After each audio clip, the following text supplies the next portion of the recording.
दोस्तों नमस्कार। मकर राशि वाले मेरे मित्रों, यदि आपके अंदर भी हैं ये 10 आदतें, तो आप कितना ही प्रयास करिए, कितनी ही मेहनत करिए, आपको आपकी मेहनत का उचित फल कभी भी प्राप्त हो नहीं पाएगा। आपको मनचाही सफलता कभी भी प्राप्त नहीं हो पाएगी, बल्कि इसके विपरीत ना तो आपको कभी धन संपत्ति का सुख प्राप्त होगा, बल्कि इसके स्थान पर आपके ऊपर तरह तरह के लांछन भी लगते रहेंगे। जी हाँ दोस्तों, कहने का मतलब यह है कि आप लोगों के साथ करेंगे अच्छा, लेकिन लोग अंत में आपकी बुराइयां करेंगे, उसका परिणाम बुरा ही निकलेगा।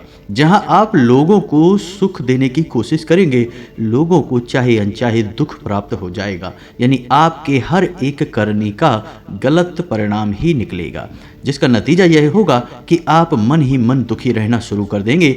आपके मन में एक अजीब सी उदासीनता, अजीब सी खिन्नता रहने लगेगी। इसका परिणाम यह होगा कि आपको बात बात पर क्रोध आ जाया करेगा, बात बात पर गुस्सा आ जाएगा और आपका स्वभाव चिड़चिड़ा हो जाएगा। आपके अपने ही आपसे नाराज रहने लगेंगे।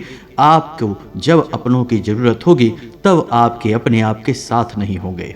जी हाँ दोस्तों, आपकी हकीकत ही यही है कि वैसे तो आप चारों तरफ से अपनों से घिरे हुए हैं, लेकिन आपके दिल को, आपके दर्द को कोई भी नहीं समझ सकता है। चाहे आप किसी को बताएं चाहे ना बताएं, लेकिन आपकी पीड़ा को समझने वाला इस संसार में कोई भी नहीं है।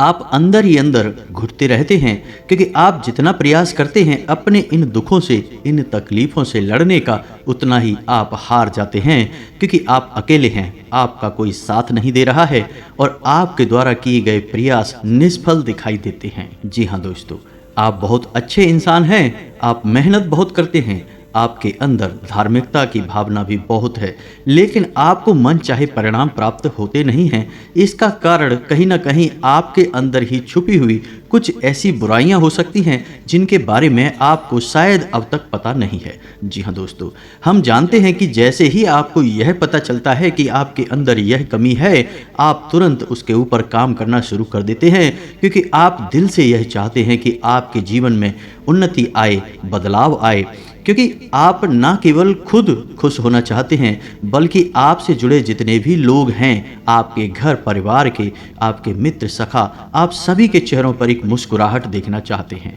आप तो एक ऐसे इंसान हैं जो चाहे भले ही खुद परेशानी उठा लेंगे, लेकिन दूसरों को सुख देने में कोई कमी नहीं छोड़ेंगे। लेकिन जब आप अपनों को ही पैसों के लिए परेशान देखते हैं, अपनों को ही जरा जरा सी बात पर झगड़ते देखते हैं, एक दूसरे पर दोषारोपण करते देखते हैं, तो आपका मन दुखी होने लगता है। फिर आपके मन में यह इच्छा उत्पन्न होती है कि हे भगवान, काश हमारे पास इतना धन होता, इतनी संपत्ति होती कि हम सबके दुखों को दूर कर पाते। तो दोस्तों, आज के इस वीडियो में हम इसी विषय पर चर्चा करने जा रहे हैं। वीडियो बहुत ही खास है। धार्मिकता पर, वास्तुशास्त्र पर और अंक शास्त्र पर आधारित यह वीडियो विशेष ज्ञान से भरपूर है और केवल आपके लिए बनाया गया है।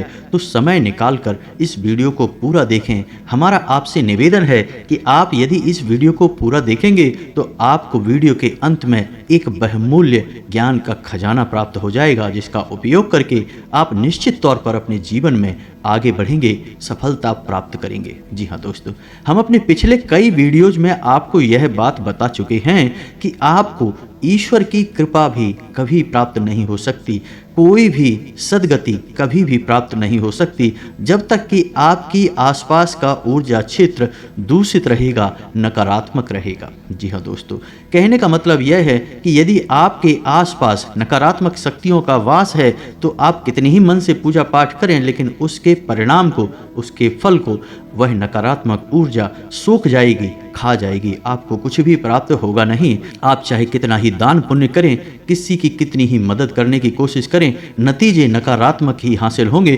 क्योंकि आपके आसपास जो नकारात्मक ऊर्जा वास कर रही है वह उसके परिणामों को बदल देगी, जिससे आपको पीड़ाएं प्राप्त होंगी, तकलीफ प्राप्त होगी और इसी से उस नकारात्मक ऊर्जा का शक्तिवर्धन होता है, वह और शक्तिशाली होती है। तो दोस्तों, आज हम आपको ऐसी 10 आदतों के बारे में बताने जा रहे हैं जो यदि आपके अंदर हैं तो उन्हें तुरंत हटा दें, छोड़ दें, और यदि आपके अंदर नहीं हैं, इनमें से कुछ आदतें हैं और कुछ आदतें नहीं हैं, तो भविष्य के लिए भी सतर्क हो जाएं, क्योंकि आने वाले समय में कहीं कोई इनमें से एक आदत आपको घेरने ना लगे। तो हमारे इस वीडियो को देखने के बाद आपको यह पता लग जाएगा कि कौन सी आदतें हैं जिनसे आपको जीवन भर बचकर रहना है, सतर्क रहना है, तभी आपका उद्धार हो पाएगा। दोस्तों, हम आपको बता दें कि आपकी राशि की पहली मांग यही होती है कि आप जितने सकारात्मक रहेंगे, यानी कि हर एक बात में जितनी सकारात्मकता को ढूंढेंगे, जितने धार्मिक रहेंगे,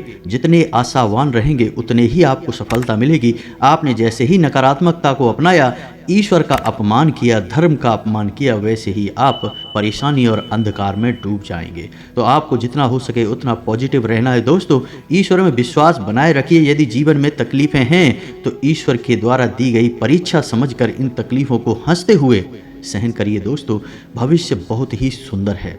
तो चलिए आज के इस वीडियो को शुरू करते हैं, लेकिन इससे पहले आपसे एक निवेदन है कि कमेंट में पूरे भक्तिभाव के साथ जय माँ भद्रकाली अवश्य लिखें।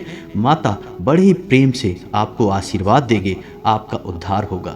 साथ ही साथ यदि चैनल पर पहली बार आए हैं तो हमारा मनोबल बढ़ाएं, चैनल को सब्सक्राइब अवश्य करें, साथ ही साथ बेल आइकन को भी दबा दें, क्योंकि हम ऐसे ही ज्ञान से भरपूर जीवन उपयोगी वीडियोज रोज लाते रहते हैं। हम बहुत मेहनत करते हैं कि आपके जीवन में बदलाव आए। जब भी आप कोई अच्छा कमेंट करते हैं कि हमारे द्वारा बताए गए किसी उपाय से, किसी प्रयास से आपके जीवन में बदलाव आया, तो हमें बहुत अच्छा लगता है। हमारी संपूर्ण मेहनत सफल होती दिखाई देती है और बस हमें आपसे यही चाहिए। दोस्तों, सच्चे मन से माँ भद्रकाली को याद करिए और चलिए वीडियो की शुरुआत करते हैं। तो दोस्तों, आपको बता दें कि यदि आपके अंदर बात बात पर क्रोध करने की आदत है, आपको गुस्सा आ जाता है, आप जल्दी से झगड़ा करने पर उतारू हो जाते हैं, फिर चाहे वह आपका घर हो, चाहे आपके घर के बाहर किसी से भी हो, लेकिन बात बात पर आपका यदि झगड़ा हो जाता है तो आप समझिए कि आपके जीवन में घोर नकारात्मकता वास कर रही है। यह आपको कभी भी आगे बढ़ने नहीं देगी।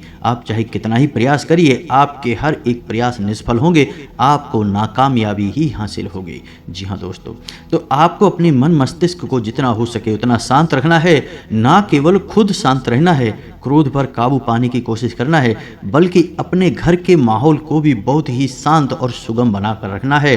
क्योंकि दोस्तों, रामायण में भी यह स्पष्ट तौर पर लिखा है कि जिस घर में बहुत शांति रहती है, प्रेम रहता है, वहाँ तरह तरह की संपत्तियाँ वास करने लगती हैं। जी हाँ दोस्तों, जहाँ सुमति तहाँ संपत्ति नाना। जी हाँ दोस्तों, तो याद रखिए, आपको खुद भी क्रोध पर नियंत्रण करना है और दूसरों को भी यही समझाना है, जो आपसे जुड़े हुए लोग हैं, कि क्रोध मत करो, शांत रहो, जीवन का आनंद लो। परेशानियां हैं तो उन्हें ईश्वर का प्रसाद समझकर ग्रहण कर लो, लेकिन रो नहीं, चिल्लाओ नहीं, किसी पर क्रोध मत करो। इससे आपका नुकसान बहुत अधिक होता है, दूसरों का कम। जी हाँ दोस्तों, दूसरा यह है कि यदि आपने अपने घर में फूलदार पौधे लगाए हैं तो कोई बात नहीं, ये तो बहुत अच्छी बात है, फूल वाले पौधे घर में होने चाहिए। लेकिन यदि कुछ पौधे ऐसे लगे हैं जो कांटे वाले पौधे हैं, यानी जिनमें कांटे उत्पन्न होते हैं, तो वे पौधे आपके घर में नकारात्मकता को आकर्षित कर रहे हैं। उन पौधों को तुरंत निकाल कर फेंक दीजिए, अपने घर से बाहर हटा दीजिए। जिस घर में कांटेदार पौधे लगे होते हैं उस घर में दरिद्रता का वास होता है, रोग और बीमारियां प्रवेश कर जाती हैं, फिजूल खर्ची होती रहती है, घर में पैसा रुक नहीं सकता है। आप चाहे कितना ही पैसा कमाइए, एक हाथ कमाएंगे दूसरे हाथ निकल जाएगा। जी हाँ दोस्तों, तो आप जाकर अपने घर में देखिए, ध्यान से देखिए, कहीं कोई ऐसा पौधा तो नहीं लगा है जिसमें कि कांटे हों। यदि ऐसा कोई पौधा है तो आप उसे निकाल कर बाहर कर दीजिए। जी हाँ दोस्तों, अब अगला जो बिंदु है वह आपके घर की रसोई से संबंधित है।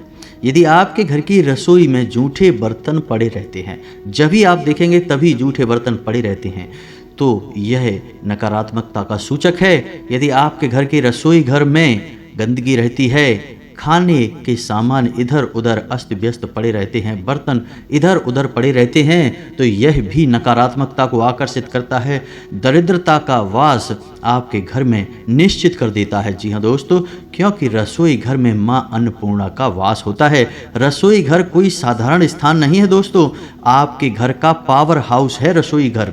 समझिए कि यदि आपके रसोई घर से दूषित खाना निकलेगा तो घर का हर सदस्य बीमार हो जाएगा और आपके घर में कितना ही पैसा आए वह बाहर निकल जाएगा। तो आप समझिए कि आपके घर की ऊर्जा का केंद्र आपका रसोई घर है, तो उसे जितना हो सके उतना साफ सुथरा रखना चाहिए। हमारे आध्यात्म में भी रसोई घर को बहुत पवित्र स्थान माना गया है और यहाँ तक कि घर की जो महिलाएं गृहिणियाँ हैं उन्हें बिना स्नान किए अपने रसोई घर में प्रवेश नहीं करना चाहिए। खुले केसों को लेकर यानी खुले बालों के साथ अपने रसोई घर में प्रवेश नहीं करना चाहिए और किसी भी हालत में रसोई घर में गंदगी नहीं रखनी चाहिए, रसोई घर में खाना नहीं खाना चाहिए, क्योंकि रसोई घर मंदिर से कम नहीं है दोस्तों। वहाँ पर माँ अन्नपूर्णा का वास होता है। तो रसोई घर में बेशक हम पूजा पाठ ना करें, लेकिन हम भोजन तो बनाते हैं और वह भी पूजा पाठ से कम नहीं है। जी हाँ दोस्तों, तो यदि आपको अपने जीवन में उन्नति चाहिए और आप चाहते हैं कि आपके घर में कभी भी बीमारियां ना आए, तो घर की महिलाओं को आप यह बताएं कि जब भी आप अपने रसोई घर में प्रवेश करें तो पहले माता अन्नपूर्णा का ध्यान करते हुए रसोई घर में प्रवेश करें, हाथ जोड़कर नमन करें कि हे माता, हमारे भोजन पर, हमारे जीवन पर ऐसी कृपा करें कि हम कभी बीमार ना हो, हमेशा स्वस्थ रहें और पूर्ण रूप से सात्विक और आध्यात्मिक रहें। ऐसा भोजन हमारे हाथों से बने। फिर आप देखिए दोस्तों कि आपके जीवन में कैसे विचित्र और अद्भुत बदलाव आने लगेंगे कि आपको सब कुछ सकारात्मक होता दिखाई देगा। जी हाँ दोस्तों, और एक और छोटी सी बात हम आपको बता दें कि आपके घर में जो रोटियां बनती हैं, हम पहले भी अपने कई वीडियो में यह बात बता चुके हैं, फिर से बता रहे हैं कि आपके घर में जो रोटियां बनती हैं उसमें पहली रोटी गाय की और आखिरी रोटी कुत्ते की बननी चाहिए।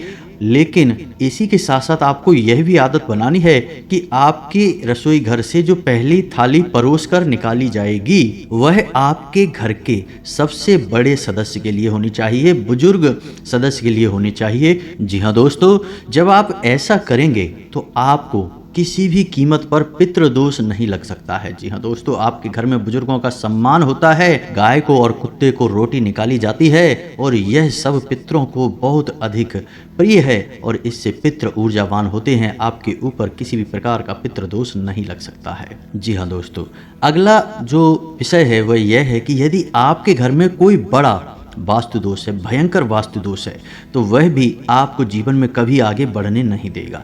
जी हाँ दोस्तों, वैसे तो हर एक वास्तु दोष का कुछ ना कुछ उपाय अवश्य होता है जिससे उस दोष का प्रभाव कम हो जाता है या फिर शून्य ही हो जाता है, लेकिन कुछ ऐसे दोष होते हैं जिनके कोई उपाय नहीं होते हैं।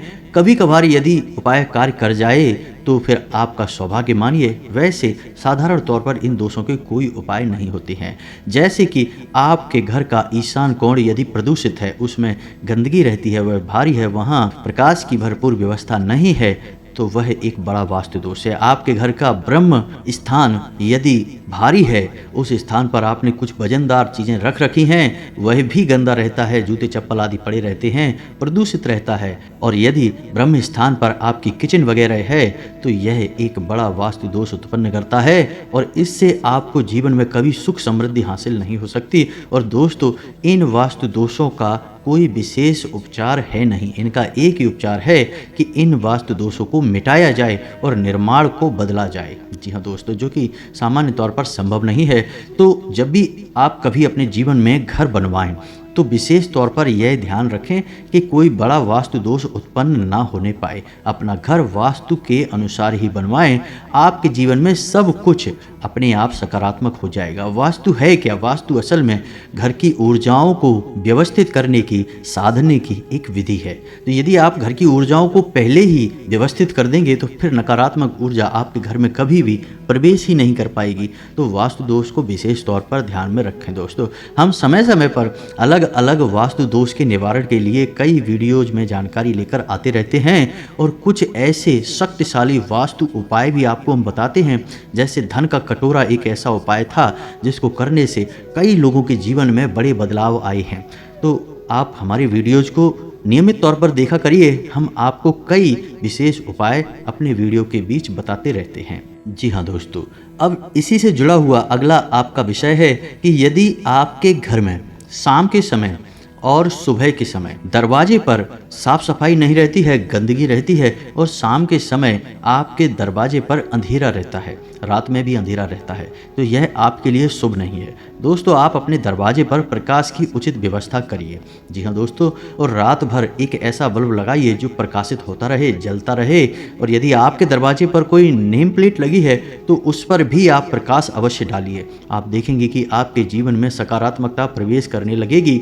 और इससे भी खास बात हम आपको यह बताएं कि आपको सुबह शाम अपने घर के दरवाजे पर झाड़ू वगैरह लगवानी चाहिए, साफ सफाई रखनी चाहिए, क्योंकि सुबह के समय भगवान श्री हरि विष्णु माता लक्ष्मी के साथ इस संसार के भ्रमण पर निकलते हैं। और यदि आपका घर उन्हें अच्छा लगेगा, सुंदर होगा, अनुकूल होगा, तो स्वयं भगवान श्री हरि विष्णु माता लक्ष्मी के साथ आपके घर में प्रवेश कर जाएंगे।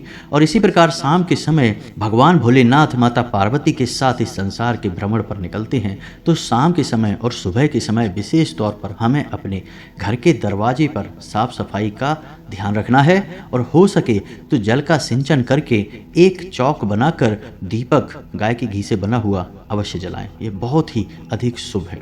जी हाँ दोस्तों, हो सके तो शाम के समय अपने घर की देहरी का पूजन अवश्य कर लें, क्योंकि देहरी पर जो आपका घर है उसकी जो देहली है वहाँ पर हमारे कुल देवी या कुल देवता का वास होता है।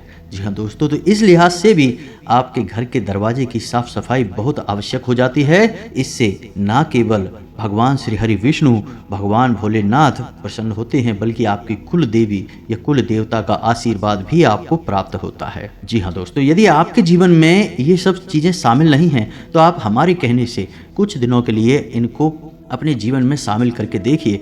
चमत्कार यदि घटित ना होने लगें तो फिर कहना, कमेंट करके हमें बताना कि जीवन बदलना शुरू हुआ या नहीं। जी हाँ दोस्तों, ये कोई छोटी बातें नहीं हैं, सुनने में जरूर सामान्य सी लगती हैं, लेकिन पूर्ण रूप से शास्त्रों में वर्णित और जीवन में बदलाव लाने वाली बातें हैं दोस्तों। जी हाँ दोस्तों, अब एक और खास बात कि यदि आपके घर में कोई ऐसे स्थान हैं जहाँ पर कि कभी कभार ही साफ सफाई होती है, साफ सफाई होती ही नहीं है, जैसे कि कोई घर बहुत बड़ा है, रहने वाले लोग कम हैं, तो 4 कमरों में जहाँ वो रह रहे हैं केवल उसी कमरों की सफाई हो रही है, बाकी पूरे घर में गंदगी रहती है, या फिर कभी झाड़ू भी नहीं लगी, पोंछा भी नहीं लगा, मकड़ी के जाले लगे हैं, तो यह भी बहुत अनिष्टकारी है दोस्तों।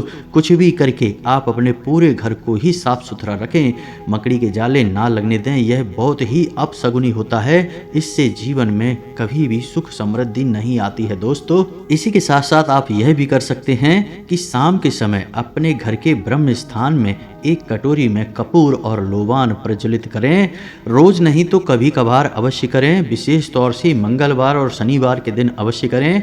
आपके घर में यदि कोई नकारात्मकता है तो वह बाहर निकल जाएगी, घर का माहौल सकारात्मक होने लगेगा दोस्तों। और इसी से जुड़ा हुआ अगला विषय है कि आपके घर का पूजा घर। जी हाँ दोस्तों, आपके घर का पूजा घर कुछ इस प्रकार से स्थापित होना चाहिए कि जब आप पूजा करने के लिए बैठें तो आपका मुख पूर्व दिशा की ओर या उत्तर दिशा की ओर या फिर उत्तर पूर्व कोण पर, जैसे ईशान कोण कहते हैं, इन दिशाओं की ओर होना चाहिए। आपका जो पूजा घर है वह जमीन से जुड़ा हुआ नहीं होना चाहिए। कहने का मतलब यह है कि देवी देवताओं की मूर्तियां जमीन पर नहीं रखनी चाहिए, जमीन से थोड़ी से ऊपर यानी जमीन से कुछ अंतर पर देवी देवताओं की मूर्तियां और फोटोओं को स्थापित कर देना चाहिए। और अपने पूजा घर में सफाई का विशेष ध्यान रखना चाहिए दोस्तों। कोई भी दूषित प्रदूषित पुरानी चीज अपने पूजा घर में ना छोड़ें। यदि पुष्प आपने सुबह चढ़ाए हैं तो शाम को उन पुष्प को अवश्य हटा दें, उन्हें पूजा घर में डले हुए ना छोड़ें। यदि आपने जो दीपक में प्रज्वलित किया था उसमें बाती यदि आपकी बची रह गई है तो उस बाती को जितना जल्दी हो सके पूजा घर से हटा दें, दीपक को धो दें और साफ करके वहां पर रख दें। जी हाँ दोस्तों, इन चीज़ों का आप ध्यान रखेंगे तो आपके घर में सकारात्मक ऊर्जा वास करने लगेगी, माता लक्ष्मी का भी वास हो जाएगा। जी हाँ दोस्तों, अब आपको एक विशेष बात का ध्यान रखना है कि आपके घर में जो घर का मुखिया है उसे सूर्योदय के पहले जागना चाहिए। जी हाँ दोस्तों, आपके घर की महिलाओं को भी सूर्योदय के पहले जाग जाना चाहिए। वैसे तो हो सके तो घर के सभी सदस्यों को सूर्योदय से पहले जाग जाना चाहिए, लेकिन घर के बड़े बुजुर्ग और महिलाओं को तो निश्चित तौर पर जागना ही चाहिए और सूर्यास्त के बाद भोजन नहीं करना चाहिए। जी हाँ दोस्तों, इस बात के कई शास्त्रीय प्रमाण मिलते हैं कि जिस घर में लोग सूर्योदय के बाद भी सोते रहते हैं और रात्रि में अंधकार होने के बाद भोजन ग्रहण करते हैं, उस घर में दरिद्रता का वास निश्चित हो जाता है। लोगों को मति भ्रम होने लगते हैं और कलह क्लेश का माहौल उत्पन्न होने लगता है। अब कुछ छोटी छोटी सी बातें हैं जिनको भी आपको ध्यान में रखना होगा, और यदि आपके अंदर ये बातें नहीं हैं लेकिन आपके आसपास के लोग इन बातों में लिप्त रहते हैं तो आप उन्हें समझाएं, और यदि नहीं समझते हैं तो आप उस माहौल को छोड़ दें, उसमें शामिल ना रहें। तो अब वो बातें क्या हैं? जब भी आप किसी ऐसे माहौल में बैठें कि वहाँ पर लोग दूसरों के बारे में बुरी भली बातें करते हैं, उल्टी सीधी बातें करते हैं और इस बात में आनंद प्राप्त करते हैं, यदि आपके अंदर भी यह गुण है तो आप इसे तुरंत छोड़ दीजिए दोस्तों, क्योंकि ऐसे में आप उसका नहीं स्वयं का बहुत बड़ा नुकसान कर रहे हैं। क्योंकि आप किसी के बारे में यदि कुछ गलत बोल रहे हैं, बेशक उसकी बुराई कर रहे हैं, तो जो नकारात्मकता उत्पन्न हो रही है वह उसके पास नहीं जा रही, वह आपके पास एकत्रित हो रही है। इससे आपका ऊर्जा क्षेत्र प्रदूषित हो रहा है। तो यदि आपके घर के लोग इस तरह से चर्चाएं करते हैं तो आप उन्हें रोकें और उनसे कहें कि किसी अच्छे विषय पर चर्चा करिए, किसी धार्मिक विषय पर चर्चा करिए, लेकिन किसी की भी पीठ के पीछे किसी प्रकार की चर्चा ना करिए, ना बुरी और ना ही भली। जी हाँ दोस्तों, दो चार बातें बोल देना कोई बड़ी बात नहीं है, इससे कोई फर्क नहीं पड़ता है। लेकिन लोग जब आनंद ले लेकर किसी की बुराइयां करते हैं, किसी के खिलाफ अनाप शनाप बातें करते हैं, तब बड़ी नकारात्मकता उत्पन्न होती है और वह आपको प्रभावित करती है। तो आपको ऐसे माहौल से बचना है, ऐसे लोगों से बचना है। जी हाँ दोस्तों, साथ ही साथ आपको स्वयं को अपने जीवन में कुछ नियम अवश्य बनाने हैं। यदि हो सके तो एक बार आपको हनुमान जी के मंदिर जाकर हनुमान चालीसा का पाठ अवश्य करना है। और यदि आपको असुरक्षा की भावना घेरे रखती है, जो कि आपको निश्चित तौर पर घेरती है, यानी भविष्य को लेकर चिंताएं और डर आपके मन में लगातार बने रहते हैं, आपको रात में बुरे सपने आते हैं, नींद आने में आपको बहुत देर होती है, यानी कभी कभी ऐसा होता है कि रात पूरी निकल जाती है, आधी रात हो जाती है और आपको नींद ही नहीं आती है, तो यह अवस्था बहुत खतरनाक है। इसका मतलब यह है कि गहरी नकारात्मक ऊर्जा ने आपको घेर रखा है। तो ऐसे में आपको नित्य हनुमान चालीसा का पाठ करना है और श्री हनुमान कवच का भी पाठ करना है। जी हाँ दोस्तों, इसी के साथ साथ मंगलवार को कम से कम 7 मंगलवार तक आप हनुमान जी को चोला अवश्य चढ़ाएं। आपके मन से सारे डर दूर हो जाएंगे और आपको मन वांछित फल और परिणाम प्राप्त होने शुरू हो जाएंगे। अंत में आपसे बस यही कहना चाहेंगे कि भगवान भोलेनाथ जो सबके स्वामी हैं, देवादि देव हैं, आदि योगी हैं, जिनके लिए सब एक समान है, चाहे भूत हो, पिशाच हो, इंसान हो, देव हो, दानव हो, उन्हें कोई फर्क नहीं पड़ता। उन्होंने नकारात्मक और सकारात्मक सबको एक भाव से अपने में समाहित कर रखा है। तो यदि आपके जीवन में कलह क्लेश बहुत रहता है और विशेष तौर से आपके जीवन में कर्ज को लेकर परेशानी बहुत अधिक है, यानी कर्जा आपके जीवन से निकल ही नहीं रहा है, चुक ही नहीं रहा है, तो आपके लिए एक विशेष उपाय है जो भगवान भोलेनाथ से जुड़ा हुआ है। यदि आपको इस विषय पर एक वीडियो चाहिए तो आप कमेंट करके हमें बताएं कि भगवान भोलेनाथ का कर्ज निवारण वाला वीडियो बनाइए। हम आपको विशेष वीडियो बनाकर इस विषय पर दे देंगे और आप विश्वास रखिए, हम गारंटी लेते हैं कि आप इस उपाय को करिए, उसके बाद आपको कुछ करने की ज़रूरत नहीं है, आपका कर्जा खुद ब खुद चुक जाएगा। स्वयं भगवान भोलेनाथ आपका कर्जा चुकाएंगे। कई बहुत ही बड़े प्रमाण हैं हमारे पास कि लोगों के लाखों के कर्जे चुक गए और उनका जीवन बहुत ही सुंदर हो गया दोस्तों। तो यदि आपको इस विषय पर वीडियो चाहिए तो आप कमेंट करके बताएं और हम आपको वीडियो बनाकर दे देंगे। आज का यह वीडियो आपको कैसा लगा कमेंट करके हमें अवश्य बताना। आपके कमेंट पढ़ के हमें बहुत अच्छा लगता है जैसे हमारी मेहनत सफल हो गई दोस्तों। यदि हमारे वीडियो में किसी प्रकार की कमी आपको लगती है तो आप उसके बारे में भी हमें बताएं, हम उस कमी को दूर करेंगे और आपके द्वारा किए गए हर एक कमेंट को प्रेम से स्वीकार करेंगे। हमें आपकी हर एक बात अच्छी लगती है। इसी के साथ साथ आज के इस वीडियो को विराम देते हैं। कमेंट में पूरे भक्ति भाव के साथ जय मां भद्रकाली लिखना ना भूलें। साथ ही साथ चैनल को सब्सक्राइब करके बेल आइकन को भी अवश्य दबा दें। मिलते हैं अगले ज्ञानवर्धक वीडियो में, तब तक के लिए धन्यवाद। जय माता की।